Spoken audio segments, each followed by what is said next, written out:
muy bien cuánta gente iba a venir ni cómo iba a ser así las cosas, pues más que taller yo he traído la aplicación hecha, muy básica. Vamos a ir parte por parte, vamos a ir haciéndola por si vosotros queréis ir guiándola y copiando el código. El código lo subiré luego a GitHub y a Bitbucket, o sea, lo podéis descargar de ahí, pero podéis ir haciéndolo lo mismo que yo, podéis ir preguntándome. En concreto vamos a hacer una aplicación de NFC, ¿vale? Que usa para escribir y leer tags NFC, por lo cual ahí vamos a tener un pequeño problemilla si queremos ejecutarlo con el emulador, porque el emulador no puede leer tags, no mi teléfono, mi tablet y tal. Pero bueno, voy a comentar un poquillo cosas sobre text de Android y un poquito sobre Git, ¿vale? Entonces, bueno, la primera sobre mí, pues, me llamo Aitor Mendaza, yo estudié Teleco aquí en la Carlos III, luego hice el máster, estuve haciendo el doctorado aquí, hasta que llegaron las crisis y los recortes, vi las orejas al lobo y dije, tururú. Si a los que lleváis muchos por aquí, a lo mejor me conoceríais, yo antes molaba porque tenía el pelo largo, ahora ya me lo corté y ya no molo, pero bueno, mi contacto los tenéis aquí, ¿vale? Actualmente estoy trabajando en una consultora que se llama Altran, ¿vale? Como desarrollador de aplicaciones móviles, no solo Android sino bueno, en más cosas. Si alguno estáis terminando, queréis hacer el proyecto fin de carrera, estáis buscando alguna beca, en Altran pues siempre están buscando gente, cosillas de esas. Entonces, si queréis mandarme un mail, pasarme el currículum, estáis trabajando y queréis cambiar de trabajo, a mí mandármelo, yo lo enchufo por ahí y si hay suerte, pues hay suerte y si no, pues nada, ¿vale? Entonces, bueno, pues esta es la presentación de el sumario de las conferencias va a ser muy cortita, ¿vale? Porque voy a explicar 5 cosillas, espero que en media hora me lo ventilen y luego nos ponemos al código, ¿vale? Bueno, voy a hablar un poco de Git. Para mí Git, yo voy a hablar de Git porque es el que me gusta, pero yo veo fundamental usar un sistema de control de versiones y usarlo bien, ¿vale? Porque usarlo mal no sirve para nada más que quebradero de cabeza que otra cosa. Entonces, yo voy a hablar de mi experiencia, de cómo me gusta usarlo a mí. Esto es como las lentejas, las tienes las comes si no las dejas, y hay muchas formas de usar, hay muchos sistemas de control de versiones, ¿vale? Entonces, ¿por qué Git? Bueno, entonces, voy a hablar un poco de TDD también, que estoy ya, llevo 2 horas aquí y estoy un poco. Voy a hablar un poco de TDD, ¿vale? TDD es Test Driven Development, es una forma de desarrollar, está muy metido con el desarrollo ágil. Luego explicaré un poco de ello y luego hablaré un poco de NFC para ponernos al código, ¿vale? Entonces, ¿por qué Git? Bueno, en concreto Git a mí me gusta porque es un sistema distribuido, no está centralizado, entonces eso tiene muchas ventajas. Hay mucha literatura por ahí, no voy a entrar porque no es el objetivo de la charla, ¿vale? Yo solo voy a explicarlo.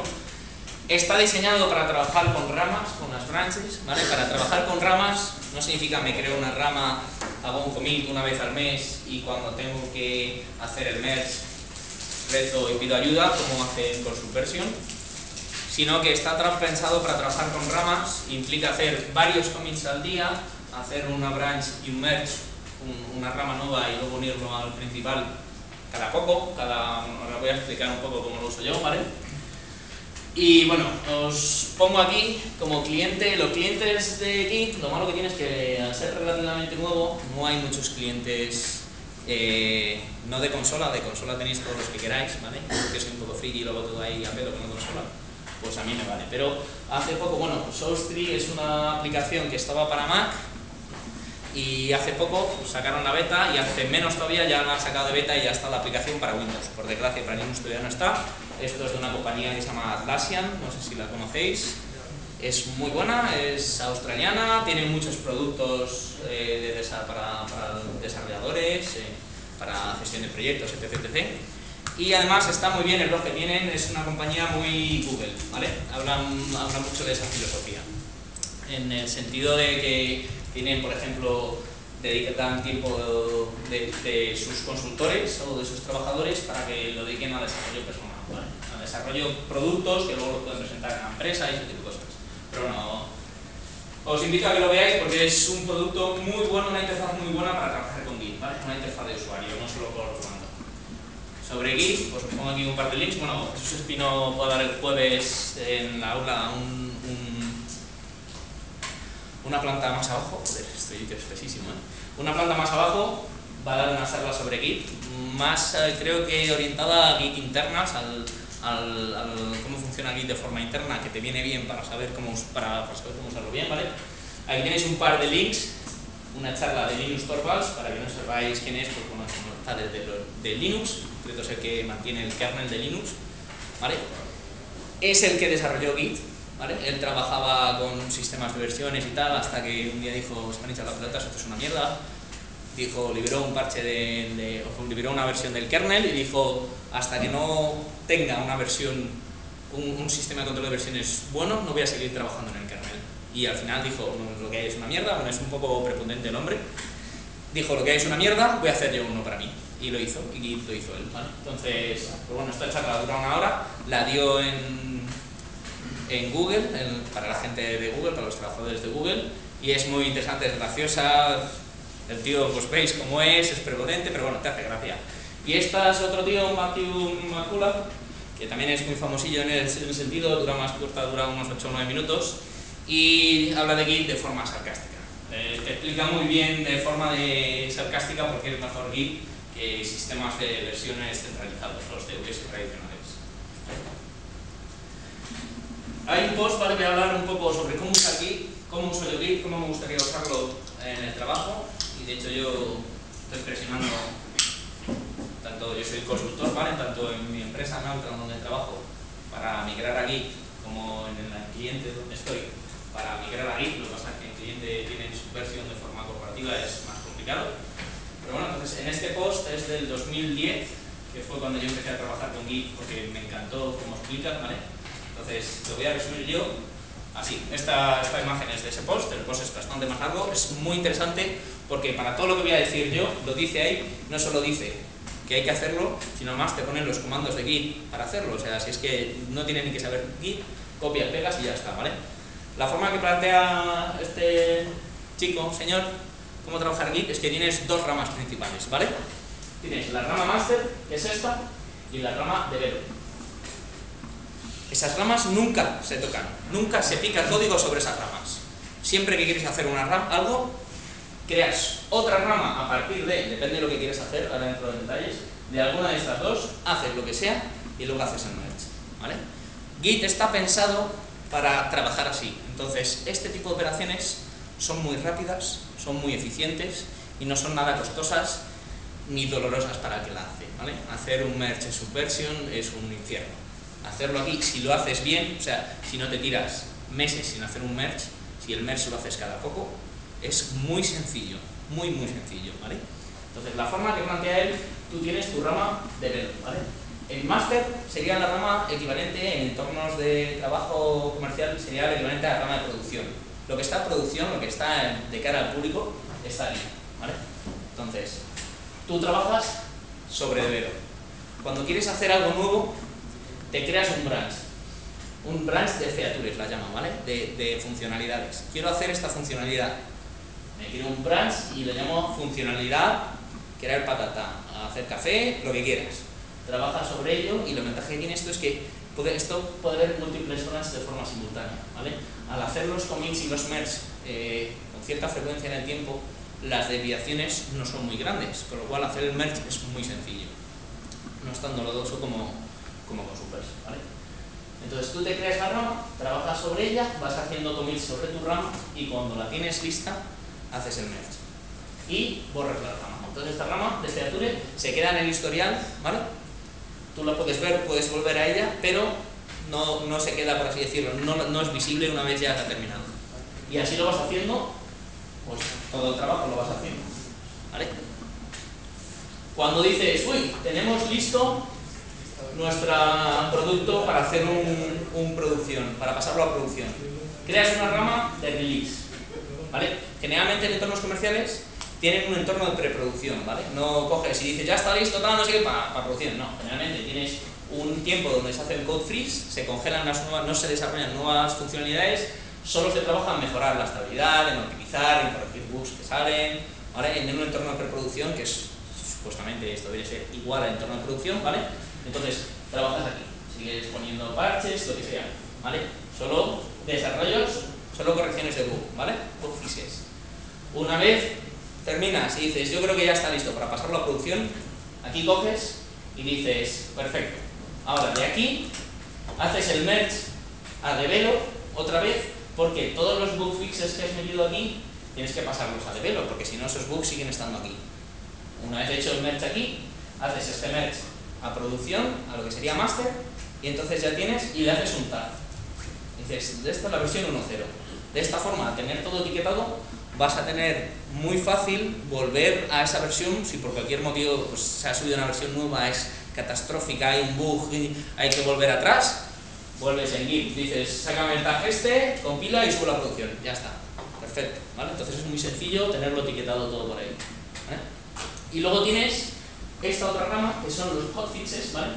Que en teoría no debería ocurrir nunca, porque se supone que cuando no lo está en producción ya está aprobado, ¿vale? Pero a veces, siempre, salen fallos en producción, ¿vale? Entonces hay que aplicar parches en producción. Entonces, te creas una rama aquí, haces el hotfix, ¿vale? Y etiquetas una nueva versión, porque si has corregido algo en producción, es que has cambiado algo muy gordo para tener una nueva versión, ¿vale? No quedarte en la misma. Y este parche, además, lo sincronizas con develop, porque ese fallo, probablemente ese bug, esté también aquí, ¿vale? Entonces, básicamente, sin entrar más en detalle, porque esto no es una charla de Git, pero vamos, yo veo fundamental que cualquier persona, cualquier programador, debería trabajar con un control de versiones, incluso para trabajar solo, ¿vale? Yo aplico este esquema en proyectos míos personales, donde estoy yo solo, y tengo algún que otro proyecto subido en Bitbucket, y podéis verlos ahí, porque Bitbucket nada más tiene, en una de las opciones que tiene, te permite ver esto con todo lo que has ido haciendo, ¿vale? En este caso en concreto, como solo estoy yo, pues tengo aquí, no suelo tener más de 2 criaturas en paralelo, solo suele ser uno, ¿vale?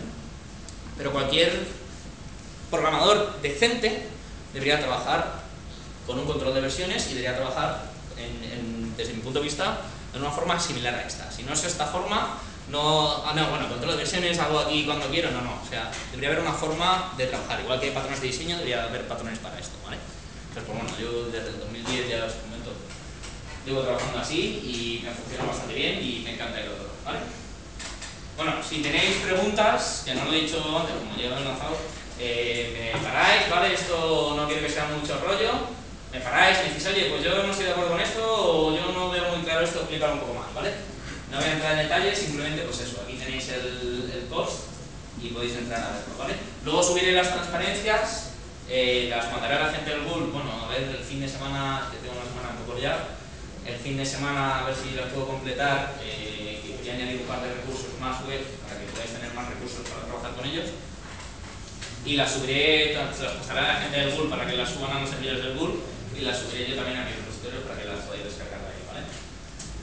Entonces, luego, TDD. Vale, TDD es Test Driven Development, es una metodología que, bueno, está muy orientada al desarrollo ágil. Es algo que está muy de moda, ¿vale? Ahora se está trabajando mucho en términos de agilismo, porque es una metodología no es realmente una metodología, es más bien un framework para la gestión de proyectos, ¿vale? Pero bueno, se aplica mucho en Scrum, Extreme Programming, programación en parejas, integración continua, TDD, ¿vale? El manifiesto ágil, que es de donde parten todas estas metodologías, tiene cuatro cosas. Tampoco voy a centrarme aquí porque también el jueves a las 5 hay una charla sobre agilismo, Scrum y XP, Extreme Programming, ¿vale? Entonces, pero tiene estas cuatro, ¿vale? O sea, son 4 pilares fundamentales, que es individuos e interacciones sobre procesos y herramientas. Se le da más valor a los individuos y las interacciones que los procesos y las herramientas. Es más importante tener un software que funcione que una documentación exhaustiva. Cuidado, documentación exhaustiva.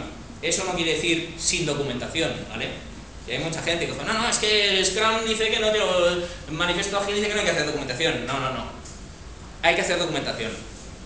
Pues si queréis, aunque sea comentar el código, eso es hacer documentación. TDD es hacer documentación. Porque si tú tienes TDD, lo haces bien, tienes documentados los requisitos del cliente, tienes en forma de test, de pruebas de test, entonces lo tienes documentado.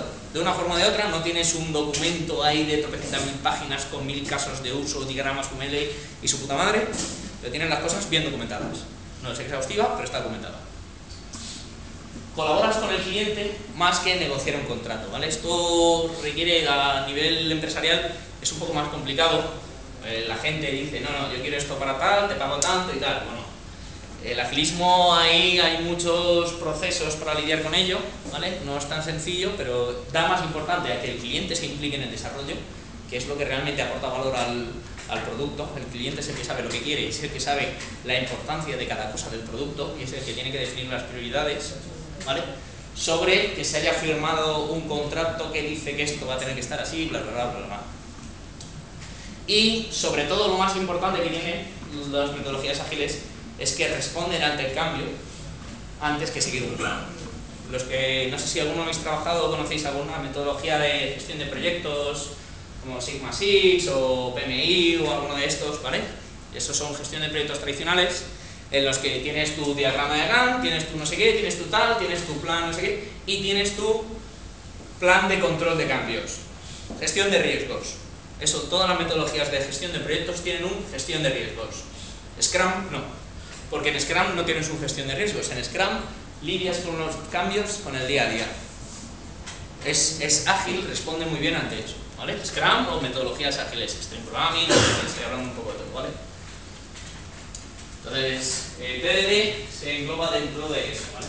Entonces, el algoritmo TDD son tres sencillos, ¿vale? Lo primero que haces es escribes la especificación del requisito. Es decir, antes de escribir el código, escribes el test. Lo ejecutas, como no tienes código sobre ese test, va a fallar. Y una vez falla, siempre el primer test que escribes, el test que escribes tiene que fallar.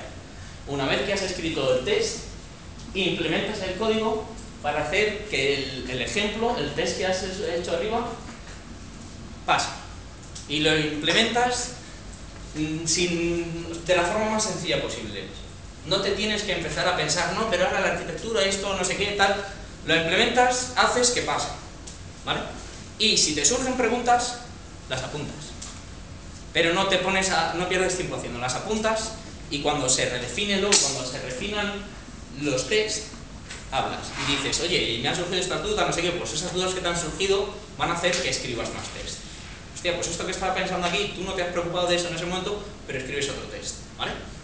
Entonces, una vez has escrito el código que hace que ese test pase, que marca como verde, refactorizas para eliminar duplicidad y hacer mejoras, ¿vale? Refactorizar. Refactorizar no es coger código, hacerlo más pequeño y ya está, ¿vale? Significa modificar el diseño sin alterar su comportamiento. Ahí optimizas, ahí ya empiezas a pensar en cosas que estabas haciendo antes. Y una vez hecho esto, vuelves a pasar los tests, ¿vale? Ahora, el diagrama de flujo sería este, ¿vale? Escribes el test, los ejecutas, si es la primera vez que has escrito el test, va a fallar. Escribes código, vuelves a ejecutar el test, siempre sigue este ciclo. Si falla, sigues hasta que el test pasa. Si el test pasa, refactorizas. Esto es un condicional, comprueba si es necesaria refactorización. Si ya has refactorizado, pues tiras abajo. Si no, refactorizas y vuelves a pasar el test. El volver a pasar esta línea aquí te asegura que al refactorizar no vas a romper código, no vas a meter bugs. Código que ya funciona, sigue funcionando. No por haber tocado algo, muevo esta función de aquí para allá, te lo cargas, ¿vale? Entonces, esto te garantiza unos mínimos de calidad de tu software, que es muy importante. A día de hoy, ya la gente no quiere desarrollos rápidos. Ya la gente empieza a exigir, sí, bueno, pero no quiero que me falle, quiero que tenga cierta calidad, ¿vale? Entonces, y sigues haciendo así hasta que pasa. Cuando pasa, pues escribes otro test, ¿vale? Esto lo haces para un test. Cuando has terminado con la refactorización, pasas aquí, ¿vale? En este punto que es refactorización, puedes introducir otro tipo de metodologías, como puede ser el code review, que te revise el código de otra persona para que te haga la refactorización él, para que te haga sugerencias de código, ¿vale? Eso ya depende un poco del tiempo, de los recursos que se dispongan. Y bueno, pues vas haciendo este ciclo constantemente.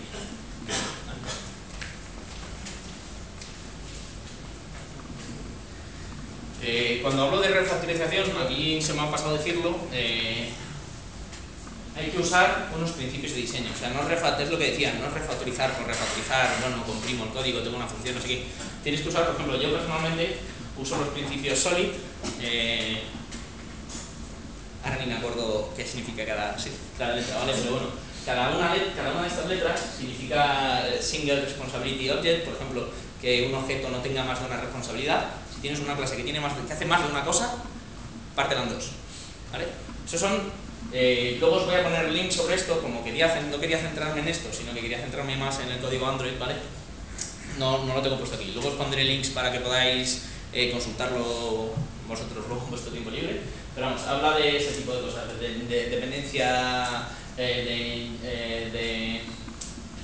inyecciones, vale, ahora no me acuerdo cuáles son, ¿vale? O sea, pero yo los uso, yo no me acuerdo cuáles son porque ya llevo un tiempo usándolos y no tengo que andar pensando en esto. Yo intento programar siempre de esta forma y ya está, ¿vale? Es acostumbrarse a trabajar así, pero como es la metodología que me gusta a mí, que cada uno elija una metodología y aplique la que más le guste. El punto que veo aquí es que uséis una metodología, no hagáis las cosas por hacerlo con cabeza. ¿Estás refactorizando? ¿Por qué? ¿Cuál es el objetivo al refactorizar? Bueno, conseguir, por ejemplo, algo de esto. Vale, tipos de test. Voy a hablar muy rápido de esto, ¿vale? Esto es desde el punto de vista del desarrollo, del desarrollador, pues que haremos nosotros, y esto es el dueño del producto, el product owner, el product manager o lo que sea, ¿vale? Entonces tienes test de aceptación del cliente, test funcionales. Los requisitos se escriben de forma a test de aceptación de clientes. Si el cliente tiene un requisito, tú puedes escribir un test o varios que cumplan ese requisito. Y aquí es cuando digo yo que esto es documentar. Si tú tienes todos los tests hechos y nombras los tests de forma y pones comentarios en el código del test, leyendo los tests vas a saber cuáles son los requisitos y además al ejecutarlo vas a saber si tiene un verde o un rojo, con lo cual vas a saber si el criterio de aceptación del cliente, lo que te exige los requisitos del proyecto, los pasas o no, ¿vale?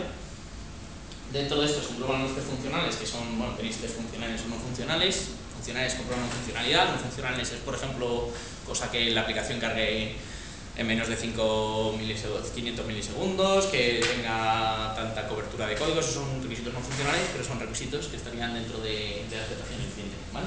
Luego tenéis test unitarios, test de integración y test de sistema. Y bueno, hay otro tipo de test que son los test de regresión, pero en este caso en concreto, al aplicar TDD, como siempre que modificas código, pasas los tests. Todos los tests son test de regresión. Los test de regresión son los tests que se usan para comprobar que cuando has introducido cambios, nuevas funcionalidades o corrección de bugs, no has roto las funcionalidades existentes, ¿vale? Que al corregir algo no introduces más bugs.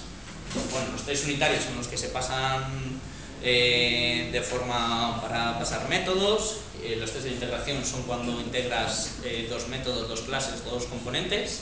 Y los test de sistema son una particularidad de los de integración, pero a nivel de sistema, cuando estás interactuando con tu sistema, ¿vale? O sea, yo estoy comentando muy por encima porque no quería centrarme en esto, pero considero que es muy importante, ¿vale?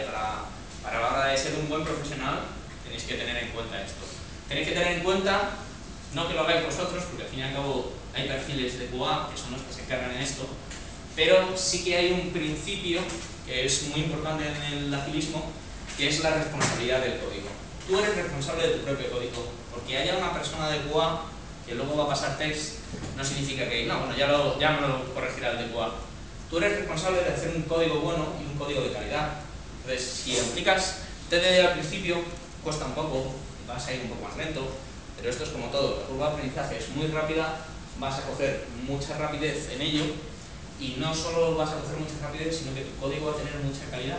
Cuando tú subes a la gente de QA, le puedes dar tu suite de tests y decirle, estos son todos mis tests, ya tienes documentado, puede que se me haya pasado alguno, porque al fin y al cabo tú no eres una persona QA, no tienes que tener una experiencia enorme en este tipo de cosas, pero tu código tiene ya unos mínimos de calidad, que es al fin lo que diferencia a un buen programador de a un programador normal, que su código funciona. Vale.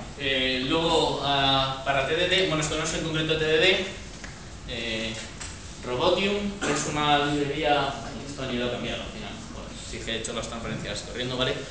Robotium es una librería que voy a usar ahora en los tests que tengo traídos, para hacer test de aceptación, ¿vale? En Android podéis usar Robotium, esto es un framework.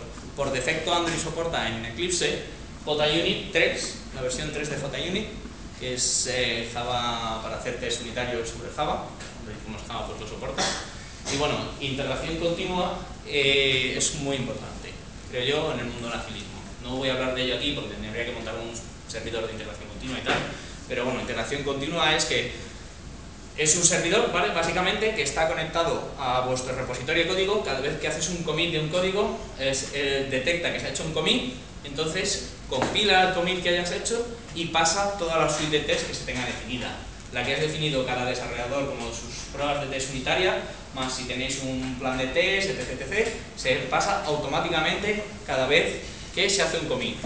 Y el objetivo de la integración commit, de la integración continua, es que se hagan más commits al día que desarrolladores ahí trabajando en el proyecto.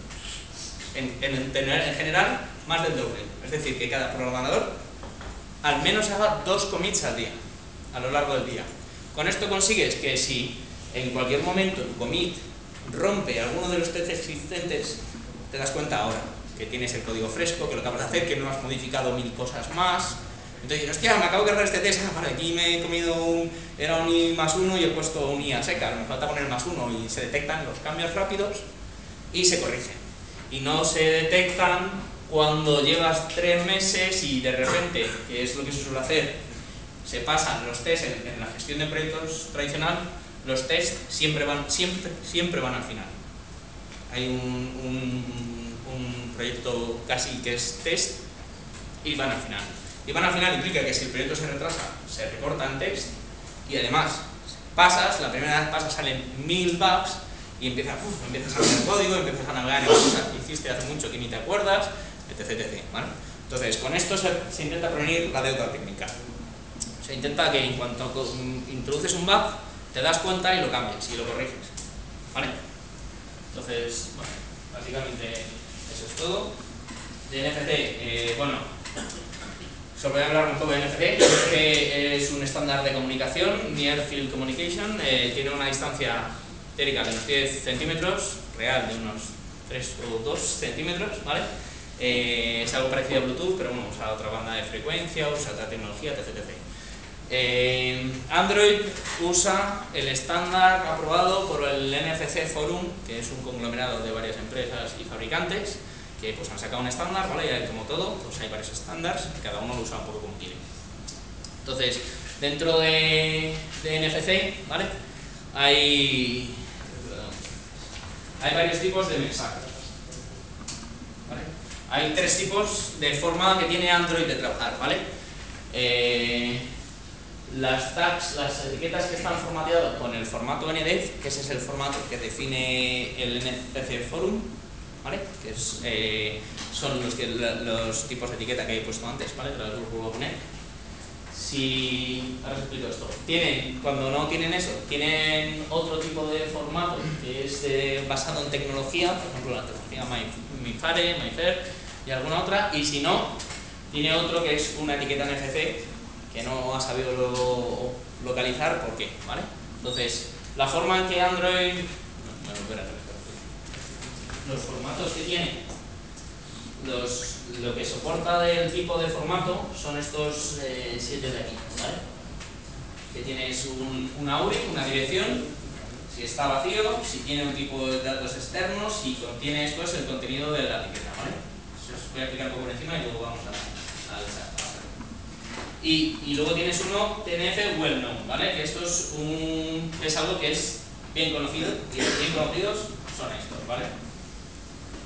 Entonces, la forma que tiene Android de trabajar con el NFC es funciona por broadcast receivers, ¿vale? O sea, cuando Android, el sistema operativo, detecta que hay una etiqueta NFC, bueno, primero tenéis que tener activado el NFC, que se puede activar y desactivar, que me pasó a mí ayer cuando estaba haciendo la prueba para traeros el código. Estaba ahí como gilipollas y digo, esto no funciona, ¿qué coño le pasa? Hasta que a los 10 minutos dije, si tengo NFC desactivado, ¿vale? Soy muy inteligente.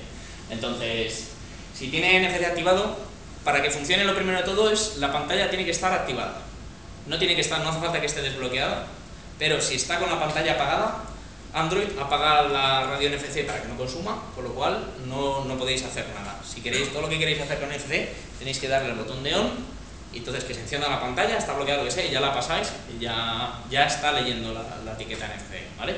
Entonces cuando lee la etiqueta NFC, primero intenta ver si está en el formato NDEF. Si está en el formato NDEF, lanza un intent, ¿vale? Lanza un evento, no voy a entrar técnicamente aquí, como no sé el email que tenéis de Android. Lanza un evento de tipo NDEF Discovery, ¿vale?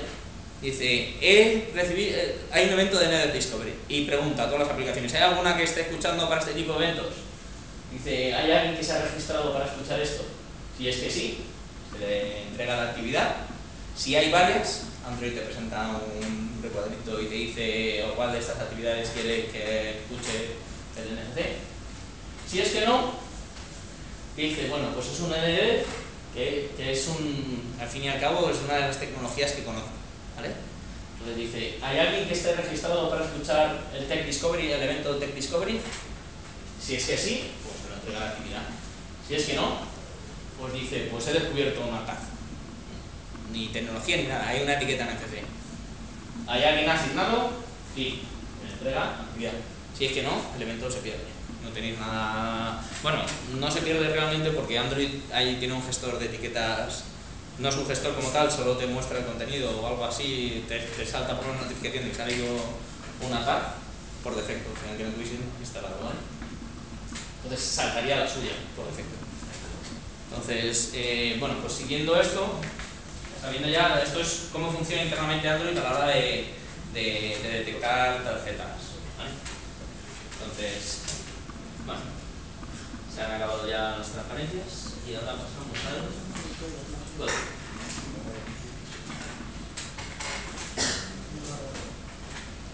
Mi ordenador va un poco lento, ¿vale? Entonces, tener un poco de paciencia. Bueno, lo primero de todo, tengo aquí los dos proyectos creados, que son los de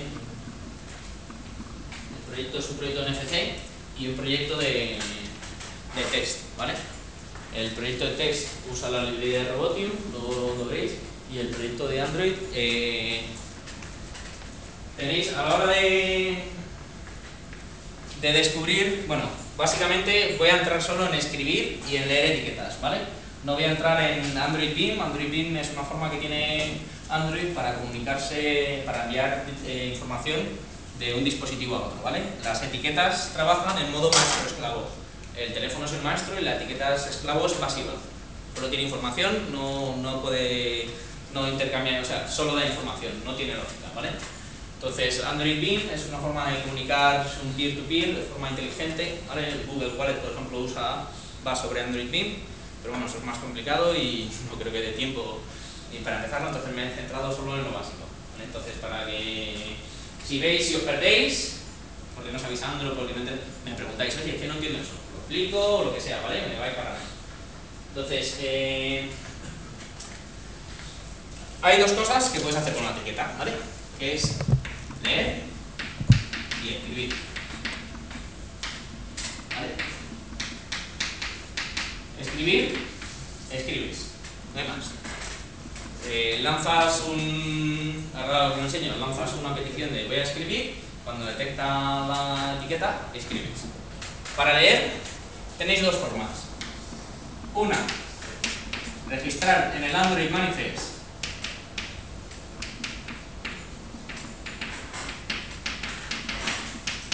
una actividad que vaya a leer. Bueno, mi letra es un poco culo, ¿vale? No tenéis una actividad que vaya a leer. Entonces, esto es lo que ponía antes, registráis en el sistema operativo un escuchador de eventos, va a escuchar los eventos, ¿vale? Y la otra forma es una actividad, no tenéis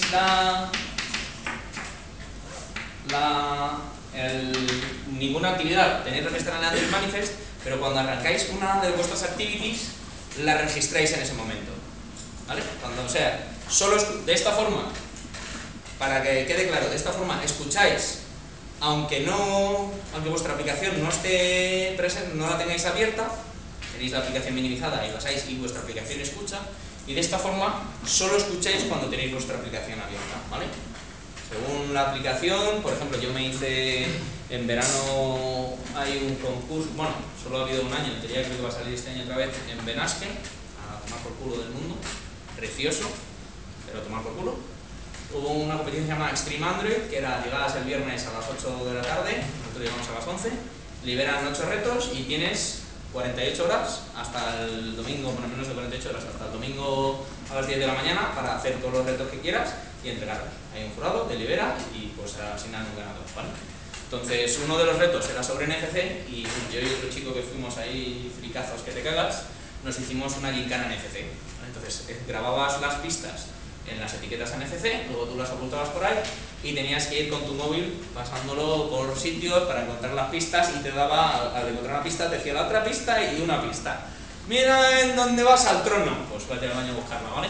Entonces, claro, a nosotros no nos interesaba que estuviese constantemente escuchando, solo queríamos que cuando tenía dos modos, el de administración, creas la partida, grabas todas las tags que quieres, etc, vas grabando unas pistas, tú lo ibas con una interfaz bastante fea, ibas grabando todas las pistas y luego cuando entrabas en modo juego ya empezabas con la primera pista, además las ibas leyendo en orden, o sea, si lees la primera pista, la segunda pista, pero te habían pasado por la primera, no digo nada, tú sigues buscando, no te voy a decir aquí tienes una pista para que luego te acuerdes, nada, tienes que ir buscando por ahí con una perra, ¿vale? Entonces, si te interesa registrar una actividad, la registras y te olvidas de esto. Entonces yo en el proyecto que he creado aquí he creado tres actividades, una para escribir, una para leer de esta forma y otra que la registra en el manifest para leer de esta otra. Si no me seguís y lo que sea, me paráis, ¿vale? Entonces, bueno, como he explicado antes, el código está en source y los layouts están aquí, ¿vale? Las vistas. Entonces, bueno, el Android Manifest es este, ¿vale? Como os he comentado antes, tenéis que registrar todas las actividades y todo lo que vaya a hacer cada actividad dentro del Android Manifest, ¿vale? La primera actividad que he registrado es el main.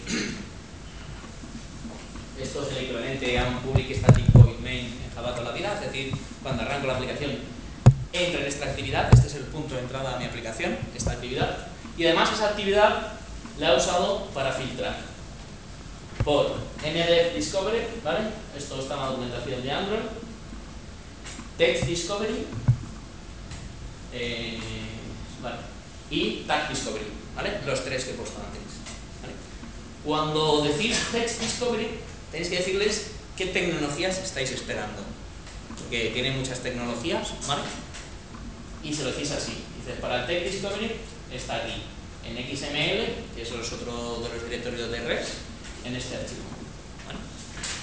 Entonces, decís las tecnologías están aquí, ¿vale? Aquí tened cuidado porque aquí esto es uno de los puntos donde yo tuve problemas cuando estuve haciendo la aplicación, que no me funcionaba, me cargaba en pues, todo lo cagable y un poco más. Entonces, aquí Android usa un sistema de ands and ors que no queda muy claro, al menos cuando yo, como lo lees así un poco a toda hostia, te vas al código, copias y pegas y no funciona. Y lo lees, y lo lees, y lo lees, buscas en Google, te vas a Stack Overflow y después de un par de días encuentras las respuestas en Stack Overflow, ¿vale? Entonces, dentro de, esto es un sistema, un XML normal, ¿vale? Entonces, dentro de cada text list puedes meter tantos texts como quieras, tantas tecnologías. Claro, yo lo primero que hice es, pues me doy un text list y me meto todos los texts dentro de un text list.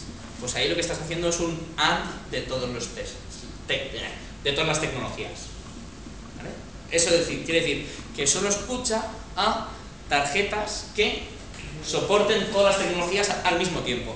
Entonces, claro, no hay ni una que floje. Yo pasaba y repasaba y me quedaba en sus muelas y en sus viejas y en la mía y no funcionaba. Hasta que en Stack Overflow dije, no, es que en la competición pone AND, OR, pero no especifica muy bien qué es el AND y qué es el OR. Entonces, el OR es así. Entonces, el OR es cada text list, estás haciendo un OR. Entonces, que soporte esta o esta o esta o esta de forma individual o combinada.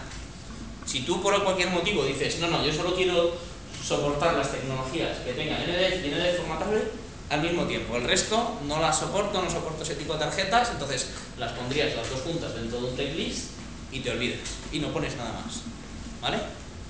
Entonces, aquí hay que jugar un poco, hay que tener cuidado, porque hasta el Nexus 4 era todo muy bonito, soportaba los del NFC Forum y iba todo genial.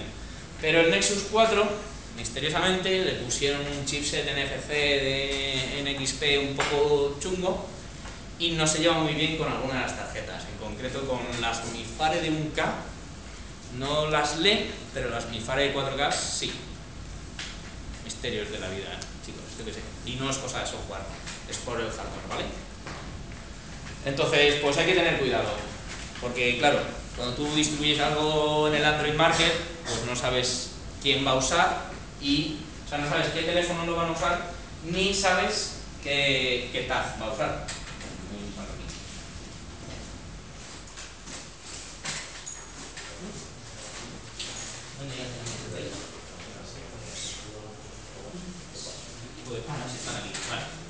Bueno,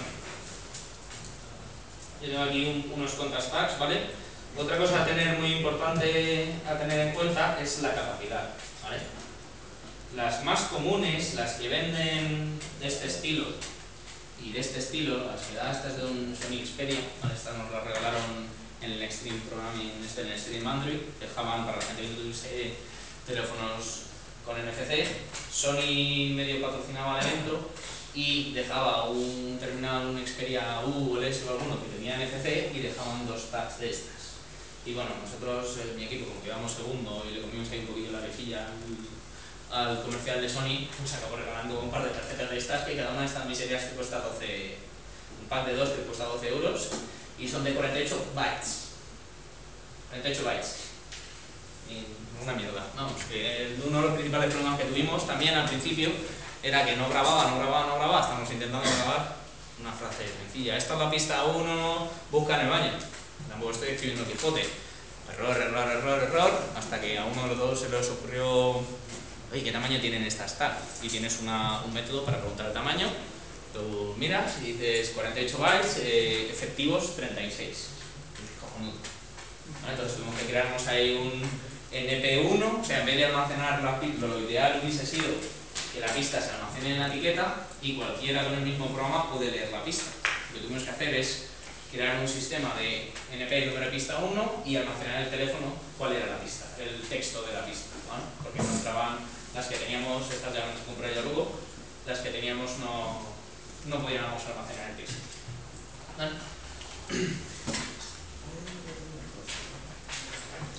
Entonces, ¿vale? Por un lado tenemos, estás escuchando las Tech Discovery, que son de este tipo de tecnologías, ¿vale? Y luego por otro lado tenemos el NDEF, que es el formato que define el NFC Forum, que encapsula lo que tú quieres mandarlos en mensajes. Mensajes tipo, si es texto, si es una URI, si es un MimeType, ¿vale? Lo que sea. Entonces, otro problemilla que tuvimos nosotros, bueno, esto ya lo tuve yo no en este proyecto, sino en otro que hice en Altran, en la compañía donde estoy trabajando, es que yo quería crear una tarjeta que solo, o sea, que cuando la pases no te pregunte, hay todos estos, sino digo, yo quiero que al crear yo una tarjeta solo la lea mi aplicación, no te lance el resto de aplicaciones, ¿vale? Porque si cada vez lo que quería hacer yo era un automatizador de tareas, de pasas pones dentro en la puerta de la clase una tarjeta NFC ya grabada, pasas con tu móvil y te lo silencia automáticamente. Sales, lo pasas y te lo vuelvo a poner en sonido, ¿vale? No quiero que tengas que estar interactuando porque sea automático. Entonces, Android te provee métodos para hacer eso, que luego os lo voy a explicar con el código, pero claro, en una tarjeta de 48 bits no entra ese tipo de formato. Entonces tuve que buscarme yo la vida. Digo, si hay gente que lo está haciendo, ¿cómo coño lo están haciendo? Y pues al final te defines un MimeType. Los MimeType son tipos, pues, Octet String. Bueno, estos son los MimeType que hay en web. HTML, hay muchos tipos de MimeType, ¿vale? Entonces yo me definí uno que no existe, que es mío personal, luego lo veis en el código. En este caso en concreto es X porque me han salido los huevos, barra NFC, porque también me han salido los huevos, ¿vale? Cuidado con el mimeta porque esto ocupa espacio en la tag también, ¿vale? Entonces, si ponéis un mimeta muy largo, tenéis menos espacio para el resto del mensaje, ¿vale? Entonces, tú aquí le puedes definir todos los mimetimes que quieras, o no definirlos, o decir voy a escuchar solo, o sea, quiero leer solo las de text, las que son de tipo text, la transparencia que os he puesto antes, que definían ahí los formatos de los mensajes definidos, pues un text, un URI o lo que sea, o cualquier NDF, ¿vale? Entonces, depende de vuestra aplicación, esto es como lo que comentaba antes sobre los permisos. No pongas permisos para algo que no necesites. Si no vas a necesitar leer los contactos, no lo pongas. Si no vas a necesitar leer todos los tipos, porque tu aplicación es un tipo muy concreto, no molestes al usuario. Si cada vez que el usuario lee una aplicación, un tag de otra aplicación o lo que sea, está tu aplicación incordiándole, se puede acabar hartando y borrarla. A mí me pasaba que tengo una aplicación que debe haber puesto aquí un mimetipe asterisco barra asterisco, y cuando leo el mío, cuando hice esto, que solo debería leer, bueno, al principio solo tenía mi aplicación, solo saltaba mi aplicación, aunque, bueno, tenía varias, pero solo saltaba mi aplicación, al cabo instalé esta otra aplicación y me saltaban las dos, porque debe tener un asterisco barra asterisco, y yo, pues la borré. Dije, pues me estás dando por culo, estoy desarrollando, estoy haciendo pruebas cada 2x3 y estás ahí saltándote, ¿vale? Entonces, bueno, luego tenemos las otras dos actividades. Como os he dicho antes, tenéis que definir las actividades en el Android Manifest. Si no la definís, vuestro sistema operativo no va a saber y lanzar las actividades perfectas. Pues una es Write Tag, hablar de originalidad con el nombre, y la otra es Tag Reader, también súper original. Nunca sabréis para qué sirve, ¿vale? Y bueno, el nombre y tal. Entonces, vamos a explicar primero esta de aquí, que es la que sería la de home, ¿vale? El main activity, que es en la que entras y en la que lees cuando estás ahí, cuando no tienes abierta la aplicación, ¿vale? Bueno, de nuevo, cargadme si tenéis alguna duda, lo que sea. Lo primero que tenéis que hacer es, bueno, esto es de común, creas en el onCreate dos botones, que son, estos dos botones son para lanzar las otras dos actividades, ¿vale? Están por ahí abajo porque es más de Android que de NFC, aquí quería centrarme un poco en el NFC, ¿vale?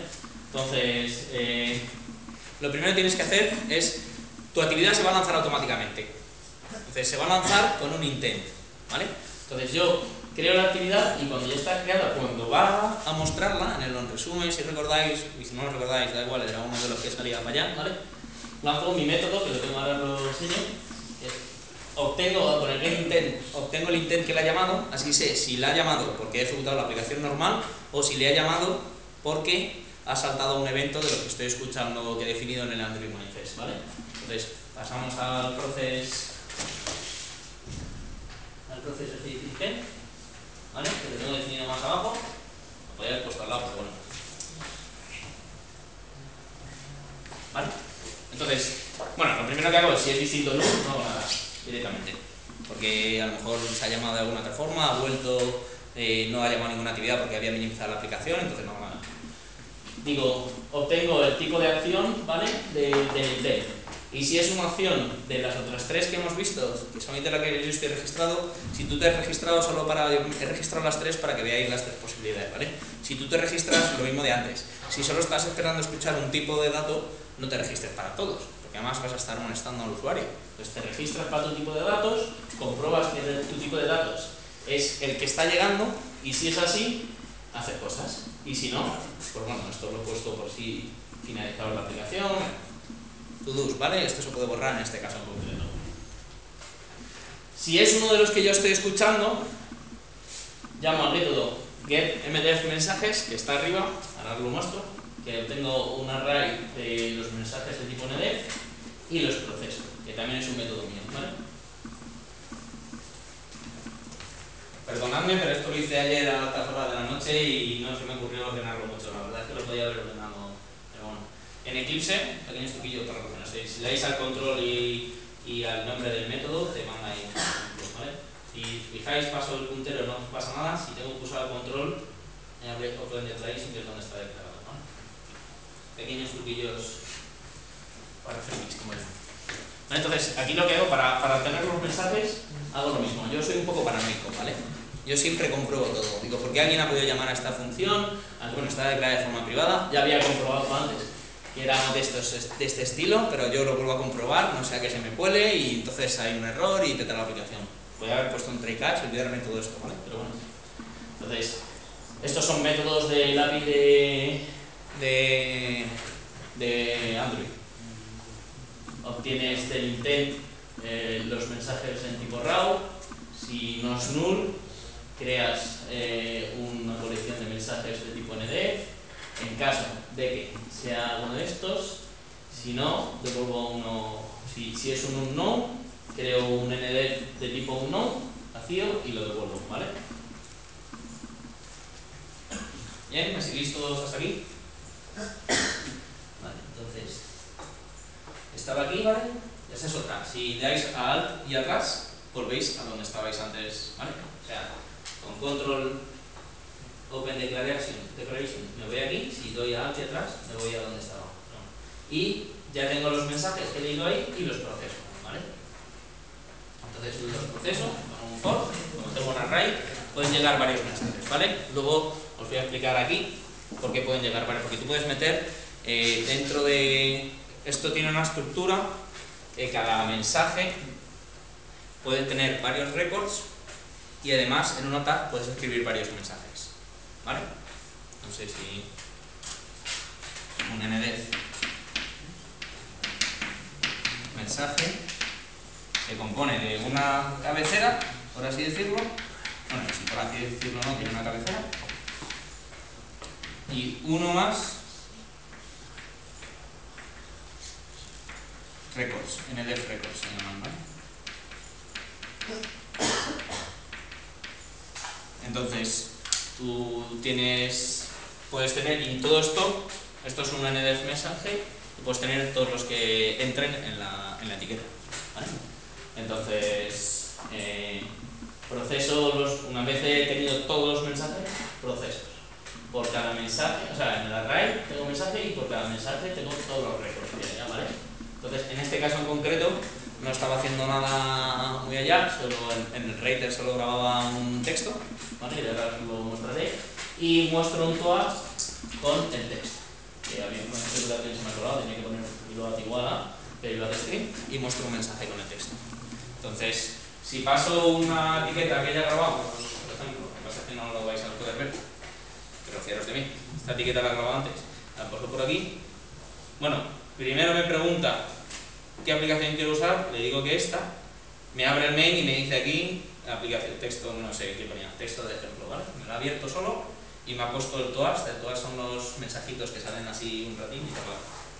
Y me abre el main y el main simplemente tiene dos botones, write y read, ahora lo vais a ver, ¿vale? Entonces, esta es la forma de hacerlo. Aquí haríais lo que quisierais. Yo, por ejemplo, luego si da tiempo os enseñaré el código del proyecto que hice para Altena. El launcher, ¿vale? El tag launcher. Aquí yo grababa, codificaba un mensaje con una serie de acciones y operaciones y podía apagar, encender o conmutar el Bluetooth, el Wi-Fi, el sonido y algo más. O sea, lo tengo pendiente de continuar, ¿vale? Entonces, aquí haces lo que quieras. Puedes leer, puedes lanzar otras acciones, puedes etc. ¿Vale? Entonces, esto es para hacerlo de forma automática. ¿Alguna duda hasta aquí? ¿Os lo estáis siguiendo? ¿Os estáis perdiendo? ¿Muy rápido? ¿Muy lento? ¿Sugerencias? ¿Nada? Tenéis que ir a cortar el partido, ¿eh? Vale. Pues vamos a explicar ahora cómo se escribe, ¿vale?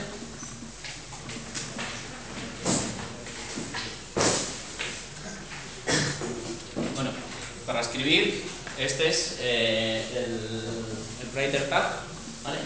Tienes aquí una serie de atributos que son el NFC adapter, es el adaptador que controla el hardware de NFC para recibir los intents y ese tipo de cosas, ¿vale?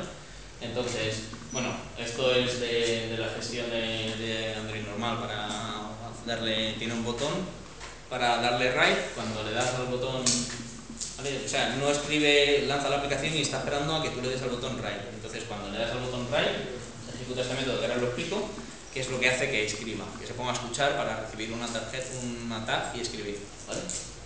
Entonces, lo que haces es, obtienes el adaptador de NFC, esto es así, tal cual. Te creas unos pending intents que son la clase que va a escuchar, ¿vale? Esto es como decir, voy a tener algo que va a estar escuchando cuando llegue un evento, ¿vale? Cuando llegue un evento, lanza este intent, que en este concreto lanza esta clase. Me llamas a mí y yo luego llamo el proceso. ¿Qué eventos quiero registrarme para escuchar? Porque aquí también tiene una parte de al principio escucha para detectar una tarjeta para luego escribir, ¿no? Porque no está escribiendo todo el rato, él está escuchando, cuando pasas la tarjeta, detecta la tarjeta y escribe, ¿vale? Entonces dices, ¿qué tarjetas quiero escuchar? Te creas, bueno, tienes un array que es este, ¿vale? Ahora luego vais a ver dónde se usa y le pasas los 3 eventos. Esto está comentado aquí porque puedes definir, igual que tenía los filtros que he definido antes, el TextFilter o el MimeType que he puesto en el Android Manifest, ¿vale? Todo lo que haces por código, por XML, lo puedes hacer por código. Aquí estoy haciendo por código en tiempo de ejecución lo que antes he puesto en el Android Manifest. Entonces, lo que estoy diciéndole es que se cree un filtro que escuche el ActionMD Discovered, el Action Tag Discovered y el Action Text Discovered. Podría, digo, si es en el NDF, por ejemplo, si quisiera escuchar solo las de texto plano, pondría esto. Si quisiera escuchar un MimeType, que sea, pues pondría DataType, MimeType, y pondría el MimeType que quiero, ¿vale? Entonces, lo he puesto aquí comentado para que lo veáis cómo se puede hacer, no lo voy a usar. ¿Vale? Entonces, esto se crea en el onCreate. Tengo creado mi adaptador, mi pending intent, que ahora veréis para qué se usa, y el filtro, el array de filtros, ¿vale? Esto es un array de filtros. Entonces, y ahí está la actividad lista, tiene un botón de write. Hasta que no le doy a write no empieza a hacer nada, simplemente está esperando. Cuando le doy a write, ¿vale? El botón write, se ejecuta este método.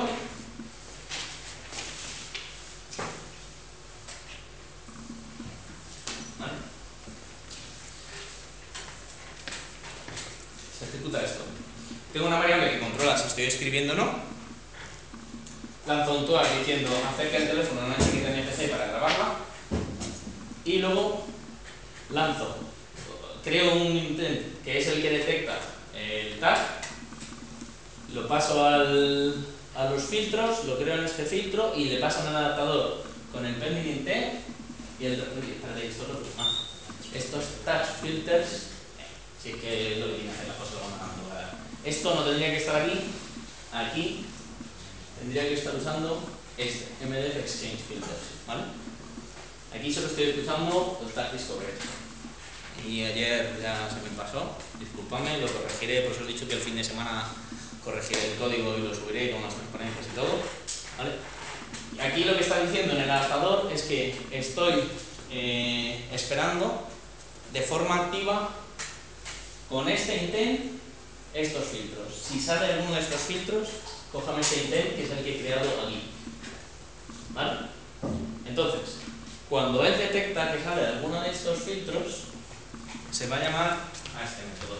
Esto es documentación con Android, ¿vale? O sea, esto es leeros la documentación y ahí ya tenéis. Vale, él detecta, como lo tenéis en foreground, detectando, escuchando, se llama a este filtro. Y yo, como soy un paranoico, compruebo que no se me ha colado, que estoy escribiendo, porque a veces, más que paranoico, a veces pasas la tarjeta y como no siempre lee muy bien, a veces tienes que moverla un poco y tal, y a veces si la mueves muy rápido o muy despacio o hace lo que le da la gana, lanza 2 intents. Entonces, yo estoy en modo writable. Cuando he escrito, esto no sé, ahora mismo no sé si lo he cambiado o no, pero está esto a true. Cuando termino de escribir, no sé si está dentro de este método es mío, ¿vale? Lo tendría que haber puesto realmente aquí, ¿vale? Cuando ya he terminado, hago un write mode igual a false y si me han lanzado 2 intents, las bondades no van a entrar aquí, ¿vale? Entonces, compruebo que estoy en modo escritura y además compruebo pues, que el tipo de tag, tipo de intent del evento que me ha lanzado, ¿vale? El action tag discovered es igual el intent, ¿vale? Este es el intent que ha lanzado. Este método se llama cuando se recibe un nuevo intent y se pasa a este intent que es el que ha lanzado. Entonces, pregunto qué acción es, compruebo si es acción tag discovered, ahí tendría que haber puesto si es acción tag discovered, ndf discovered, los otros tres tipos que tengo, ¿vale? Y si es uno de esos, hago que el tag es un paquete de NFC, que es donde lo que yo voy a usar para grabar. El detected tag, que se obtiene así, ¿vale? A través del adapter, esto funciona así. Y luego entonces, este método, esto lo podría haber puesto, lo pondré un poco más claro, ¿vale? Lo primero que tienes que hacer es crear un récord, ¿vale? Voy a ir de atrás para adelante. Tienes que crear el récord que quieres grabar. Esto es lo que es un método mío, ¿vale? Con este récord creas un NDF de mensajes. Y este de mensajes se lo pasas a este método que también es mío para que lo escriba, ¿vale? Entonces, si vamos de atrás para adelante, esto de aquí que está comentado es lo que hace, lo que tiene Android para que un tag solo tu aplicación lo lea, ¿vale? Pero lo que tienes que pasarle básicamente es, te creas un NDF mensajes con dos NDF records, el que tú quieres y el application record, que tiene que tener, el contenido tiene que ser el nombre de tu paquete. Mal pensados, el nombre del paquete de tu aplicación, ¿vale? Entonces, el problema es que si el nombre del paquete de tu aplicación es largo como el mío, pues no entra en una tag de 48 bytes, ¿vale? Entonces, para tags grandes sí que puedes usar esto, para tags pequeñas no. ¿Me estáis siguiendo? Estoy yendo un poco guillo, no lo he puesto muy claro el código, pero bueno. Volviendo al tema, lo primero que tienes que hacer es crear el récord. Y bueno, yo tengo aquí, he creado dos métodos. Uno para que veáis, hay muchas formas de crear métodos, depende del tipo de crear récords, depende del tipo de récord que queréis crear. Yo creo los dos, aunque solo devuelvo uno. Lo he puesto aquí para que lo podáis ver. Uno de texto y uno de mime media. Como os he dicho antes, que me invento un tipo de mime type y pongo un texto, de hecho, lo que meto. ¿Vale? El texto, un récord de tipo texto se crea así. ¿Vale? Tenéis que crearos vosotros los headers que os he dicho antes, el texto que queréis meter, en inglés, tenéis que ver la longitud, el texto en bytes, la longitud en bytes, crear el payload de esta forma, ¿vale? Esto es así, tal cual. Meterlo, copiar con un array del payload la longitud del texto, o sea, esto es en ceros y unos, ¿vale? En bytes va así. Entonces tú lo creas así, creas un récord a través de este array, diciendo el tipo well known del tipo text y metes el payload, ¿vale? Entonces así creas un récord de tipo text. Eso es así. En la documentación de Google te explican cómo crear de tipo URI, de tipo no sé qué, control C, control V y a correr, ¿vale? Pues ya para tipos de codificación de varios bytes o de esta variable como UTF-8 y tal, eso Aquí tienes la codificación. Entonces, se lo podrías ahí y te lo calcula automáticamente, ¿no? Sí. Que cada carácter no sé qué parece un byte, me parece yo digo. Eso es, ¿vale? Entonces, así te creas un tipo de texto, ¿vale? Yo aquí realmente estoy llamando a este método, pero no lo estoy usando, porque no estoy recogiendo lo que devuelve. Lo que sí estoy devolviendo es este, ¿vale? Entonces aquí creo un tipo de récord de tipo mime. El texto es exactamente, de hecho, el mismo que he puesto arriba, creo. El mime type me lo invento. Eso sí, tened cuidado de esto, que sea lo mismo que habéis puesto en el Android Manifest. Si ponéis otro mime type, ahí ya no va a empezar a leer. Si aquí con una letra que oye, pues eso. Creáis el récord, igual tiene otro tipo para crear, bueno, lo creáis con el NDF record, un tipo new, le pasáis el mime media, el mime type en bytes, en el charset que estéis usando, ¿vale? Este es el mime type, o esto tiene que ir de primero a cero, y el texto en bytes también, ¿vale?